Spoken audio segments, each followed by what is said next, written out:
여러분, 지금 대한민국 1등 기업 삼성전자 안에서 AI 자동화와 해외 공장 이전이라는 거대한 파도 앞에서도 아주 무서운 일이 벌어지고 있습니다. 우리 일자리가 10년 뒤에도 그대로 있을까? 이 걱정은 잠시 접어둔 채 황금알을 낳는 거위의 배를 가르려는 걸까요? 올해 한몫 단단히 챙기려는 것 아니냐는 비아냥까지 나오고 있습니다. 지난 23일 평택 삼성전자 사업장 앞에 무려 4만 명의 노조원이 운집했습니다. 창사 이래 최대 규모의 결의대회였습니다. 이들이 든 피켓에는 미래에 대한 불안 대신 단 한 줄이 적혀 있었습니다. 천장을 없애달라. 즉, 올해로 치면 성과급 45조 원을 내놓으라는 뜻입니다. 나아가 성과급이 무한대로 증가할 수 있다는 말이기도 합니다. 안 그러면 5월부터 총파업이다. 45조 원. 여러분, 이게 어떤 돈인지 감이 오십니까? 삼성전자가 작년 한 해 동안 미래기술 격차를 벌리려고 피눈물 흘리며 쏟아부은 연구개발비, 그 전체보다 훨씬 많은 천문학적인 액수입니다. 한마디로 내일 먹을 씨앗이고 뭐고 다 내놔라. 오늘 우리가 먹겠다는 요구입니다. 그런데 더 충격적인 장면은 그 맞은편에 있었습니다. 우리 같은 평범한 개미주주들이 보낸 화환들이 줄지어 늘어섰습니다. 황금알 낳는 거위의 배를 가르지 말라. 수백만 주주들의 가슴에 대못을 박지 말라. 이게 평생 모은 돈을 삼성전자에 묻어두신 주주분들의 절규입니다. 같은 시각 바다 건너 미국에서는 어떤 일이 벌어졌는지 아십니까?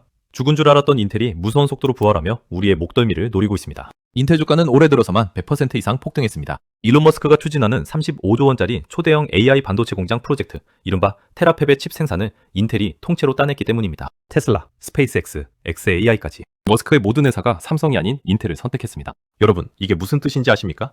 우리가 안에서 멱살 잡고 싸우는 동안 글로벌 큰손들은 이미 우리를 외면하고 있다는 겁니다. 30년간 피땀으로 쌓아올린 대한민국 반도체 패권이 단 한순간에 무너질 수 있는 절체절명의 위기입니다. 오늘 삼성전자 주식을 단 한 주라도 들고 계신 분이라면 절대 외면해서는 안 됩니다. 5월 총파업이 현실이 되는 순간 여러분의 계좌 그리고 자식들에게 물려줄 노후 자산에 어떤 후폭풍이 몰아칠지 한 점의 거짓 없이 낱낱이 정리해드리겠습니다. 먼저 지금 삼성전자에서 정확히 무슨 일이 벌어지고 있는지 차근차근 짚어보겠습니다. 지난 4월 23일 오후 삼성전자 평택 사업장 앞에 약 4만 명의 노조원이 결집했습니다. 삼성전자 전체 임직원의 약 3분의 1에 해당하는 창사 이래 단위 집회로는 최대 규모입니다. 이들을 이끈 건 작년에 처음으로 과반노조 지위를 확보한 삼성전자 초기업 노조입니다. 주로 메모리 반도체 사업부의 일반직 직원들이 주축입니다. 자, 그렇다면 이 4만 명이 평택까지 와서 외친 요구가 정확히 무엇이냐? 핵심은 두 가지입니다. 첫째, 초과이익 성과급, 줄여서 OPI라고 하는데요. 회사가 목표보다 더 많은 이익을 냈을 때 그 일부를 직원들에게 나눠주는 보너스입니다. 지금까지는 직원 연봉의 50%를 상한선으로 두고 줬습니다. 노조는 이 상한선을 완전히 없애달라는 겁니다. 한도 없이 무한정 받겠다는 거죠. 둘째, 그리고 이게 진짜 핵심입니다. 회사 영업이익의 15%를 무조건 성과급 재원으로 제도화하라는 겁니다. 회사가 미래에 얼마를 투자해야 하든 시장 상황이 어떻게 변하든 상관없이 일단 영업이익의 15%는 직원 몫으로 떼어놓으라는 겁니다. 만약 올해 삼성전자가 시장 예상대로 큰 이익을 낸다면 이 15%는 액수로 따져 약 45조 원에 달할 수 있습니다. 그래서 언론에서 노조가 45조 원을 요구한다고 보도하는 겁니다. 여러분, 45조 원이 얼마나 무서운 돈인지 차근차근 따져봅시다. 삼성전자가 작년 한 해 동안 연구개발 R&D에 투입한 비용이 약 35조 원입니다. 노조의 요구한 대로라면 1년 동안 미래기술에 쏟아부은 돈보다 더 큰 액수를 한 해 성과급으로 뽑아가겠다는 뜻입니다. 지금 글로벌 반도체 전쟁은 어떻게 흘러가고 있습니까? 1나노미터, 2나노미터의 격차를 두고 매년 수십조 원의 장비와 연구비를 누가 먼저 쏟아붓느냐의 쩐의 전쟁입니다. 미국 인텔은 자국 정부로부터 수십조 원의 보조금을 받으며 달리고 있고 대만 TSMC는 정부가 국가 차원에서 지원합니다. 우리 삼성전자는 어떻습니까? 정부 보조금? 거의 없습니다. 오직 우리가 뼈 빠지게 번 돈으로 모든 미래 투자를 감당해야 합니다. 그런데 그 미래 투자금에서 매년 영업이익의 15%를 무조건 떼어내 성과급으로 분배해야 한다면 5년 뒤, 10년 뒤 삼성전자의 기술 경쟁력은 어디로 가겠습니까? 이걸 농사에 비유하면 이렇습니다. 한 해 농사가 잘 됐으니 자식들이 와서 아버지, 내년 봄에 뿌리 씨앗 절반 내놓으세요. 우리 오늘 잔치합시다 라고 하는 겁니다. 잔치야 신나게 하겠죠? 그런데 내년 봄에 뿌리 씨앗이 없으면 내년 가을엔 온 가족이 굶어 죽습니다. 그래서 23일 평택 집회 맞은편에 개미 주주들이 보낸 화환이 줄지어 늘어선 겁니다. 황금알 낳는 거위의 배를 가르지 말라. 악덕 채권업자의 요구와 다를 바 없다. 수백만 주주의 가슴에 대못을 박지 말라. 이게 평생 모은 돈을 삼성전자에 묻어두신 분들의 진심 어린 절규입니다. 자, 그럼 이렇게 생각하실 수도 있습니다. 어차피 반도체 공장은 자동화돼 있으니 파업해도 안 멈추는 거 아닌가? 그럼 큰 문제 없는 거 아니냐?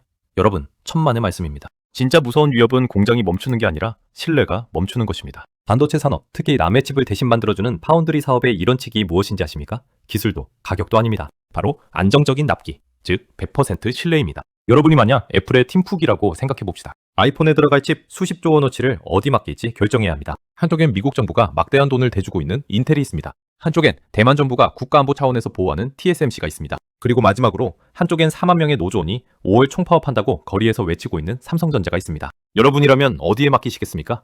5년, 10년짜리 장기 계약을 어디에 사인하시겠습니까? 솔직히 말씀드려서 망설임 없이 인텔이나 TSMC로 갈 겁니다. 여기서 진짜 무서운 게 뭐냐? 실제로 공장이 멈추든 안 멈추든 상관없습니다. 삼성전자에는 언제든 노사 갈등으로 생산이 흔들릴 수 있는 리스크가 있다는 인식. 이 인식 하나가 글로벌 빅테크의 발길을 돌리게 만듭니다. 한번 돌아선 발길은 다시 잡기가 2배, 3배 어렵습니다. 자, 이제 우리가 진짜로 두려워해야 할 외부의 적, 인텔 이야기를 해봅시다. 불과 23년 전만 해도 인텔은 어땠습니까? 한물 갔다, AMD에 따라잡혔다, 엔비디아한테 맞아 죽고 있다며 모두가 비웃었던 회사입니다. 주가도 바닥을 기었고 CEO도 쫓겨나듯 나갔죠. 그런데 2026년 들어 무슨 일이 벌어졌는지 아십니까? 인텔 주가가 올해만 100% 이상 폭등했습니다. 1분기 깜짝 실적을 발표한 다음 날 단 하루 만에 주가가 20% 넘게 폭등했습니다. 죽었다고 했던 환자가 일어나서 100m 달리기를 시작한 겁니다. 이 부활의 결정적 한 방이 바로 테라팹이라는 프로젝트입니다. 여러분, 테라팹이 뭔지 잠깐 설명드리겠습니다. 테슬라의 일론 머스크 아시죠? 이 사람이 자기 회사들, 그러니까 자율주행차 만드는 테슬라, 우주선소는 스페이스X, 그리고 챗GPT에 맞서 만든 인공지능 회사 xAI, 이 세 회사에 들어갈 AI 칩을 자기들이 직접 다 만들겠다고 추진하는 거대한 반도체 공장 단지 프로젝트입니다. 규모가 무려 250억 달러, 우리 돈으로 약 35조 원짜리 초대형 사업입니다. 그런데 머스크가 이 거대한 일감을 어디에 맡겼을까요? 삼성, TSMC? 아닙니다. 인텔입니다. 지난 4월, 인텔이 이 35조 원짜리 머스크 프로젝트의 칩 생산 파트너로 공식 합류했고, 테슬라는 인텔의 1.4나노급 차세대 공정의 첫 번째 대형 고객이 됐습니다. 이게 시장에 보낸 메시지가 무엇이었을까요? 이제 인텔 파운드리가 진짜 살아났다. 머스크 같은 큰 손이 인정한 회사다. 그래서 인텔 주가가 미친듯이 폭등한 겁니다. 여러분, 이게 우리에게 무엇을 의미합니까? 머스크가 우리 삼성전자를 외면하고 인텔을 선택했다는 뜻입니다. 한때 우리가 한참 아래로 봤던 인텔이 미국 정부의 돈을 등에 업고 머스크의 일감까지 따내며 우리의 턱 밑을 위협하고 있다는 뜻입니다. 이런 절체절명의 시기에 우리는 안에서 멱살 잡고 싸우고 있습니다. 여러분, 더 무서운 사실 하나 말씀드릴까요?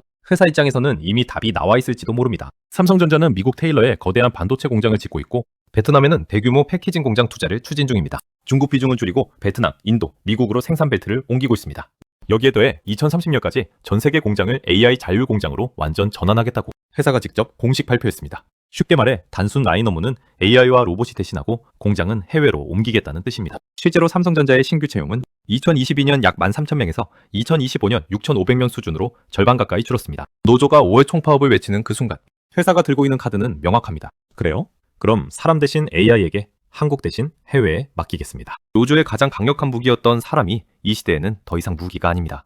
이게 바로 삼성전자 노조가 절대 이길 수 없는 가장 소름 돋는 진짜 이유입니다. 그런데 여기서 우리가 절대 착각하면 안 되는 게 하나 있습니다. AI가 대체할 수 있는 건 단순 반복 업무일 뿐, 반도체의 진짜 심장은 여전히 사람입니다. 그것도 아주 특별한 상위 1%의 사람들 말입니다. 지금까지 말씀드린 노조 갈등, 인텔의 추격, 이건 그래도 눈에 보이는 위협입니다. 정말로 무서운 건 눈에 보이지 않는 곳에서 벌어지고 있습니다. 바로 삼성전자 핵심 인재들의 마음이 떠나고 있다는 사실입니다. 반도체는 머릿수로 하는 산업이 아닙니다. 10만 명의 평범한 직원이 있어도 결정적인 기술의 한계를 뚫는 건 결국 상위 1%, 천재급 엔지니어 몇 명의 직관과 몰입입니다. 일본 반도체를 꺾었던 메모리 신화도, 휴대폰 세계 1위에 올랐던 애니콜 신화도 결국 그 시대의 최고 인재들이 밤을 새워가며 만들어낸 결과물입니다. 그런데 지금 삼성전자 안에서는 어떤 일이 벌어지고 있을까요? 한쪽에서는 진짜 핵심 연구원들이 새벽까지 클린룸에 틀어박혀 수유를 잡으려 사투를 벌입니다. 그런데 그 시각 밖에서는 누가 더 받느냐 누가 덜 받느냐 다 같이 똑같이 나누자며 머리띠를 두르는 분위기가 만들어집니다. 이런 분위기 속에서 진짜 실력자들이 무슨 생각을 하겠습니까? 내가 이 한 몸 갈아 넣어서 기술 장벽 뚫어봤자 결국 다 같이 n분의 1로 나눈다는데 내가 왜 여기서 이 고생을 해야 하지? 이 질문이 머릿속을 지배하기 시작하면 그들은 조용히 짐을 쌉니다. 어디로 갈까요? 가까이는 옆 동네 SK 하이닉스로 가고, 더 멀리는 우리 기술을 호시탐탐 노리며 5배, 10배 연봉을 부르는 중국 기업들이 그들을 기다리고 있습니다. 여러분, 우리가 30년 동안 일본을 따라잡고 인텔을 능가하고 세계 1등을 만들어낸 그 노하우가 USB 메모리 하나에 담겨 바다를 건너간다는 게 무슨 뜻이겠습니까? 이건 한 기업의 손실이 아니라 대한민국이라는 나라 전체의 손실입니다. 공장 가동률이 70%냐 80%냐 이건 한 분기 실적의 문제입니다. 하지만 핵심 두뇌가 떠나는 건 10년, 20년 뒤 대한민국 반도체의 미래가 통째로 사라지는 문제입니다. 자, 이제 가장 중요한 질문입니다. 노조가 예고한 5월 총파업이 진짜로 일어나면 우리 주주들의 계좌엔 정확히 무슨 일이 벌어질까요? 첫째, 단기적으로는 주가에 즉각적인 충격이 옵니다. 외국인 투자자들은 노사 리스크에 매우 민감합니다. 글로벌 펀드들은 한국 1등 기업의 통제불능 리스크라는 보고서가 한번 돌면 망설임 없이 매도 버튼을 누릅니다. 평소 같으면 천천히 빠져나갈 자금이 한꺼번에 빠져나가며 주가에 큰 충격을 줍니다. 둘째, 중기적으로는 글로벌 고객사의 실제 이탈이 시작됩니다. 애플, 엔비디아, 퀄컴 같은 큰 손들이 삼성을 리스크가 있다고 판단하면 신규 계약은 TSMC와 인텔로 옮겨갑니다. 이건 한두 분기 실적에 그치지 않고 5년 이상 영향을 미치는 구조적 손실입니다. 셋째, 장기적으로는 앞서 말씀드린 핵심 인재 이탈이 가속화됩니다. 이 회사는 일하는 사람과 안 하는 사람을 구분할 의지가 없다는 인식이 굳어지면 천재급 엔지니어들은 조용히 회사를 떠납니다. 이게 바로 노키아가, 소니가 무너진 길입니다. 여러분, 노키아 기억하시죠? 한때 전 세계 휴대폰 시장의 절반을 가졌던 거인입니다. 그랬던 회사가 단 5년 만에 흔적도 없이 사라졌습니다. 외부 경쟁자에게 진 게 아닙니다. 외부의 무사한 일과 결정장애로 스스로 무너졌습니다. 일본 소니도 마찬가지입니다. 지금 삼성전자가 정확히 그 갈림길에 서 있습니다. 이런 상황에서 가장 중요한 건 결국 리더십입니다. 이재용 회장과 최고 경영진이 어떻게 결단을 내리느냐에 따라 삼성전자의 향후 10년이 결정됩니다. 지금 경영진이 해야 할 일은 명확합니다. 직원들의 정당한 권리는 보호하되 회사의 미래를 잠식하는 무리한 요구에는 단호하게 선을 그어야 합니다. 성과급 제도가 불합리하다면 합리적으로 개선하겠다. 하지만 영업이익의 15%를 일률적으로 떼어가겠다는 요구, 미래기술 투자를 위협하는 요구는 받아들일 수 없다. 이 메시지를 시장과 고객사, 그리고 묵묵히 일하는 다수의 직원들에게 명확하게 전달해야 합니다. 과거 삼성은 어떤 회사였습니까? 휴대폰 품질에 문제가 생기자 멀쩡한 휴대폰 15만 대를 운동장에 쌓아놓고 불태운 회사입니다. 원칙을 지키지 않으면 살아남을 수 없다는 그 매서운 정신이 오늘의 삼성을 만들었습니다. 지금 그때의 결연함이 다시 필요한 시점입니다. 침묵은 곧 굴복으로 받아들여집니다. 침묵이 길어질수록 글로벌 시장은 삼성은 이제 통제불능이라는 결론을 내릴 것입니다. 자, 이제 정리하겠습니다.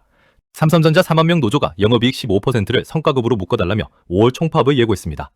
그 액수는 회사가 1년간 쓰는 연구개발비를 통째로 넘어서는 천문학적인 규모입니다. 같은 시각 미국 인텔은 머스크의 35조 원짜리 초대형 일감을 따내며 26년 만에 최고가를 갈아치웠고 우리의 목덜미를 잡아채려 무섭게 달려들고 있습니다. 진짜 위험은 공장이 멈추는 게 아닙니다. 공장은 자동화로 돌아갈 겁니다. 진짜 위험은 글로벌 고객사들의 신뢰가 무너지고 핵심 인재들의 마음이 떠나고 그렇게 30년간 쌓아올린 대한민국 반도체 패권이 모래성처럼 무너지는 것입니다. 주주 여러분, 평생 모은 자산을 삼성전자에 묻어두신 분들, 자식들에게 좋은 회사 주식 하나 물려주려고 매달 한 주씩 모으신 분들, 지금이야말로 가장 냉정해지셔야 할 때입니다. 감정적으로 던지라는 말이 아닙니다. 무작정 들고 가라는 말도 아닙니다. 다음 두 가지를 두 눈 부릅뜨고 지켜보시기 바랍니다. 첫째, 5월 노사협상이 어떻게 마무리되는가? 회사가 무리한 요구에 굴복해 미래투자 재원을 갉아먹는다면 그건 매우 위험한 신호입니다. 둘째, 경영진이 이 위기를 외부에 어떻게 설명하는가? 명확한 비전과 단호한 메시지가 나오지 않는다면 시장의 부신은 더 깊어질 것입니다. 이 두 가지가 어떻게 결판나느냐에 따라 여러분이 들고 계신 그 주식이 다시 한번 대한민국의 자랑이 될지